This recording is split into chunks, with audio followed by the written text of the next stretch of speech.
Acend, you already called it earlier, they were going to be in a terrible position to try and deal with some of this attack that was going to be coming their way. We've never had a result as bad as we had in PC Spring, right? I would say they definitely weren't a vacation period for us. It was more of a... Here and there. Whoa. This is crazy. Paris trying to go for it, and maybe this is a few kills here and there.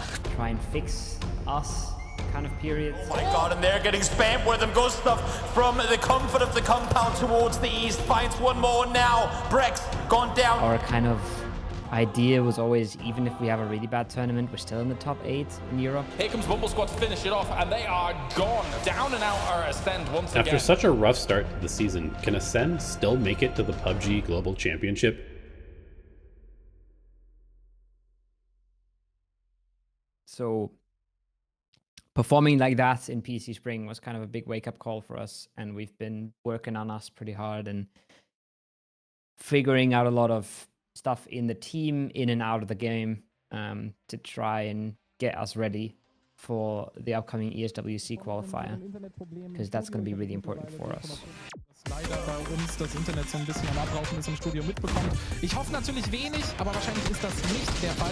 Wir verweisen euch einfach mal so ein bisschen auf die POV-Streams, zum Beispiel von Acend. Kameraden hier machen das Spiel dann auch durch Mika und Kiliakai gegen Ronny. Und jetzt aber auch aufpassen, wenn wir Vollgas Chicken Dinner holen. Was hat Brexco noch am Deckel? Und nochmal neue Flashbangs zum Stern. Karl ist davon ausgegangen, dass der letzte Spieler wesentlich näher schon hinter der Smoke wartet. Und das war we had a big talk together in the team, where we have to focus our strengths and our mistakes we have to fix. And so far we did a really good progress in the team. The scrims and the overall commitment and motivation is very good. I really like it, and I'm really looking forward for the EWC Qualifiers. Wupfrops nach wie vor mitten im Geschehen. Acend bei 15 Kills. Oh, das ist ein guter Flashbang. Richtig guter Flashbang hier von Kiliakai. STP bringt sich in Peak-Vorteil, aber Kiliakai kommt rum. Do you think that because you guys have already had like some pretty good international runs that there was like not so much panic even though you had kind of a rough tournament? Yeah, kinda. We had the same lineup still as PGS1, where we got second, behind 17 Gaming, and we know what we can, and it's all about us and not other teams. It's just like our own mistakes who cost us a lot, not other teams who like Reef or stuff like that. It's our on ourselves, and as long as we improve there and going forward, I think we are like still a top team, even when we got like hashtag 16 last time. Sure. It's good that you can laugh about it now at this point, yeah.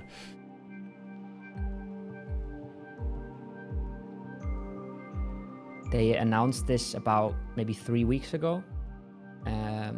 Right before the qualifier started, they said Rondo was now in, Vikendi is now out. So that's a whole thing to prepare for. And that's a whole new map to learn, and you can barely even play it in ranked. So we're trying to scrim as much as we can. We are trying to look at the map as much as we can. But then also we have a bit of an issue with loot spots right now, because so many EU teams that really matter, because they're the good teams, were away at PGS 3 and 4, and they're just coming back now, and they have to start learning Rondo, and they have to find their own loot spot on Rondo. So we've picked a spot, and now we're hoping that nobody's coming around knocking, you know, trying to push us out. But yeah, that's the main change. That's a big change. I don't really like the Vikendi just because of like the storms and the ice beers, right? That was like kind of annoying for me personally. Otherwise, the map was pretty cool. But now we play Rondo. Like kind of everyone just wished it that we have to play Rondo in the qualifiers, and it's time now. And I really like Rondo. I don't know, I always like new stuff. I don't know why. New map is always good. It's as long as it don't get too much maps, it's fine for me. But yeah, you have to figure out like in PUBG you have the water shrinks, what is really important, and you have to figure out where the zone shifts away from, and we are on a good track here. We got a lot of knowledge on the map, and it's pretty good. I like it. When we're looking at the global teams, the teams that perform internationally, there's not that much going on. But for open qualifier teams, there basically is a different roster almost every qualifier. So it's good to see who's playing and who's playing well. But that doesn't really influence how we prepare and how we play that much. Because if you're being honest, a final lobby is essentially different from or extremely different. A final lobby is extremely different from a qualifier lobby, and the playstyle doesn't translate at all. And you can even see in regional finals, some teams will be insane, and then they go to a global stage and they get 24th out of 24, right? So like playstyles don't really translate that well, and you don't really want to look at extremely different lobbies to prepare. So it's more just to get an idea, and obviously it's fun to watch, right? It's fun to see how the teams are doing. We're going to be looking more at the loot spots of teams around us, how they play, and like I basically look at a select amount of teams that should be the most influential for us. But I'm not looking at all of the qualified teams and all the qualified teams, especially how they played, because you try and prepare for a qualifier team. You say, okay, they loot this spot on Tego, and then you have a sample size of 2 to look at how they play that spot. Right. And then one of those 2 games, they didn't even reach it because the playing path was different. And you're like, okay, like, sure, I can look at how they played that game, but it doesn't really tell me anything about them. So the focus is really on ourselves more than it is on anyone else right now. I think everyone kind of has the potential to be, like, to qualify for the final. You just also need a good or lucky day with circles, and you are through into the finals. So it's always hard to say. I'm just hyped and ready for everyone. We want to have fun, and hopefully, and we will qualify for the finals, and then we see what's going on in the final. Do you have a preference of which days you play on? I think the important thing is playing day 1. I think, like, fully rationally, you want to play day 1 and 2 to give you that sort of punishing chance. Mentally, not playing on the last day kind of sucks. Just watching, especially if you're not safe, watching these teams slowly catch up, and you start the day in, like, I think we saw it with Sonics in the group stages at PGS 4, where they start the last day in 11th or something, and they only have to get top 16. And they have like 20 points gap to everybody, but then every game, everybody keeps creeping up, and it gets closer and closer, and then game 5, they get kicked out of the top 16, and they're just like, man, you know? I'd say in generally, you definitely want to play the first day, and then if you prefer the second or the third day, I'm not sure. But it's my mom's 60th birthday on the second day, so I'm hoping we play day 1 and 3. Nice. Okay. Well, happy birthday, Mama Kowo. She's very mad if I'm not attending, so yeah, I bet. I'm hoping. Bet. No more video games for you, young lad. So on this one is really weird because, like, there are 3 of, I don't know exactly, 3 teams I think that already qualified to the Power Global ranking.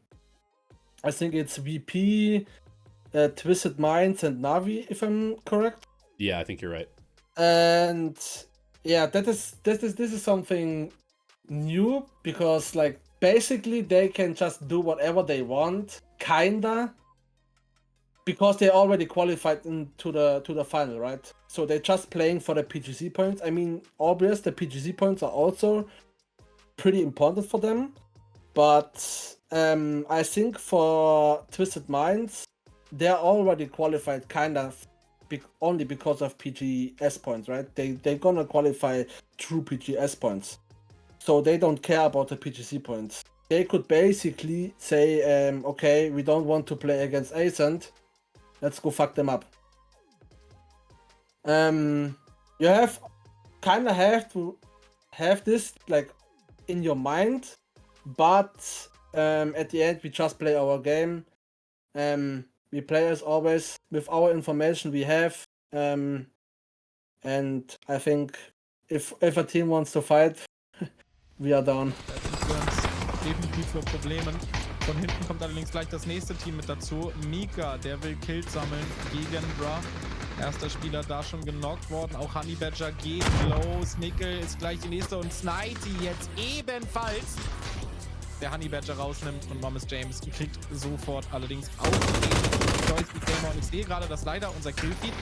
Stell dir das mal vor, du hast so eine miese Rotation hinter dir und dann landest du auch noch direkt in die Arme von Acend. Yeah, I think we are kinda more a Miramar team than all the other maps. I feel like we have our most points on Miramar, if I'm correct. Maybe I'm completely wrong here. But for me, at least, it feels like always in Miramar when we can get a lot of control and have a lot of space. We always have a good game.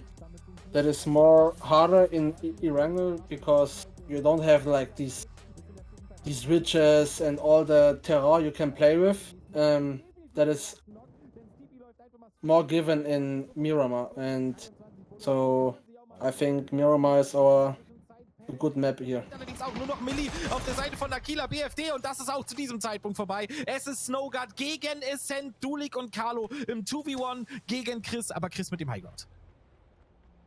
Chris mit dem Highground, aber sehr, sehr offen. Oh, dass man ihm erlaubt, da so viel Meter zu machen. Das darf eigentlich nicht sein.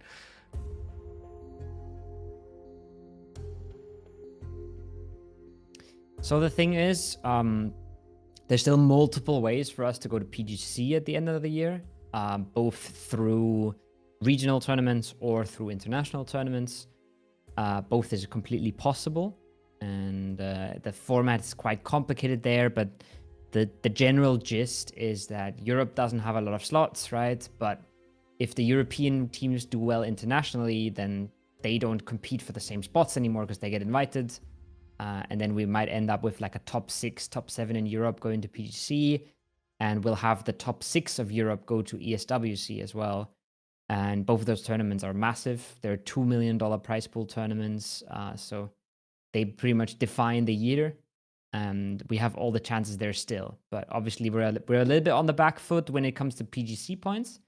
But when it comes to ESWC, it's a clean slate. Everybody's kind of on the same page and starting from the same footing. So we can still make this a really, really good year of PUBG, even though we've played one tournament in the first half of it. I think our biggest plus point is that a lot of teams don't know how we play exactly, because we always we are so variable, right? Variable?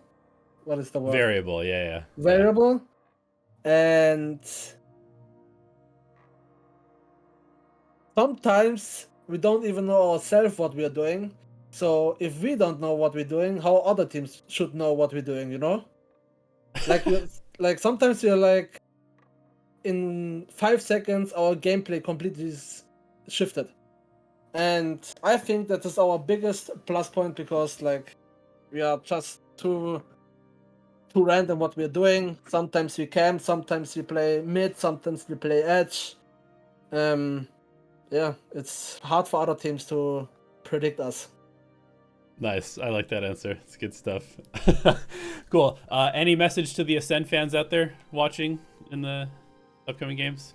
Yeah, thank you very much, guys, for all the support over the years now. It's incredible. It's a nice ride.